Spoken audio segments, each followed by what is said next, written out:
आती थी, लेकिन बहुत कम समय में उन्होंने बिना ग्रामर सीखे इंग्लिश बोलना सीख लिया था। अब आखिर ये बॉलीवुड वाले इंग्लिश बोलना कैसे सीखते हैं, वो भी बिना ग्रामर के, ये ट्रिक आज मैं आपको बताने वाला हूँ। अंग्रेजी सीखने के लिए कुछ ट्रिक्स होती है, अगर हम इन ट्रिक्स को फॉलो कर लेते हैं तो हम बहुत आसानी और बहुत जल्दी से अंग्रेजी बोलना सीख सकते हैं। आज उन्हीं ट्रिक्स में से मैं एक ट्रिक आपके साथ शेयर करता हूँ, लेकिन उससे पहले आप एक नंबर नोट कर लीजिए, और वो नंबर कुछ इस प्रकार है, सब्जेक्ट प्लस 98 76 54 32 10। वेल, ये मेरा नंबर नहीं है। असल में नंबर मैंने हिंदी में इसलिए बोला था कि अगर मैं इंग्लिश में बोलूंगा तो आपको पता चल जाएगा कि ये कोई नंबर नहीं, बल्कि गिनती उल्टी तरफ से लिखी हुई है, 1 2 3 4 5 6 7 8 9।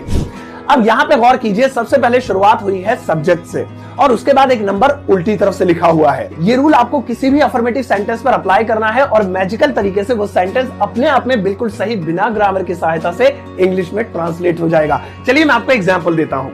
कोई भी बड़ा या छोटा सेंटेंस ले लीजिए, जैसे सचिन क्रिकेट खेल सकता है। अब इस सेंटेंस को हमें इंग्लिश में बनाना है तो हम रूल को फॉलो करेंगे। रूल कहता है सबसे पहले लिखिए सब्जेक्ट। तो हिंदी में जो सबसे पहला वर्ड होता है अफर्मेटिव सेंटेंस में 99% केसेस में वही सब्जेक्ट होता है।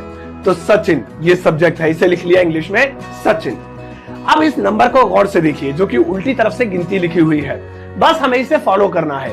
हिंदी के बचे हुए वाक्य को उल्टी तरफ से वर्ड मीनिंग के तौर पर लिखते जाना है, हो गया sentence translate.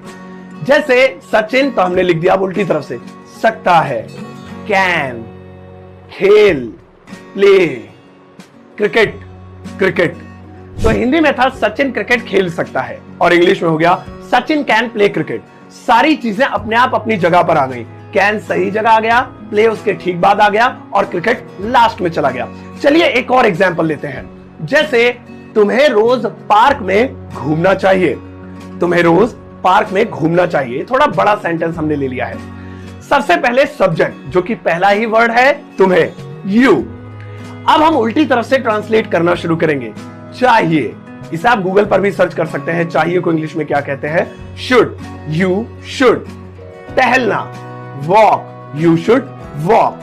May, in, park, the park, you should walk in the park. रोज जिसे आप डेली या एवरीडे बोल सकते हैं, मैं डेली लिख देता हूं, you should walk in the park daily. दोस्तों ऐसी ढेर सारी ट्रिक्स होती हैं जिनके जरिए आप सेंटेंसेस को बड़ी आसानी से ट्रांसलेट कर सकते हैं। ये वाली जो ट्रिक मैंने आपको बताई ये सिर्फ और सिर्फ अफर्मेटिव सेंटेंसेस के लिए है, नेगेटिव के लिए अलग होती है, इंटरोगेटिव के लिए अलग होती है। लेकिन याद रखिएगा इन ट्रिक्स के साथ साथ प्रैक्टिस सबसे ज्यादा जरूरी है।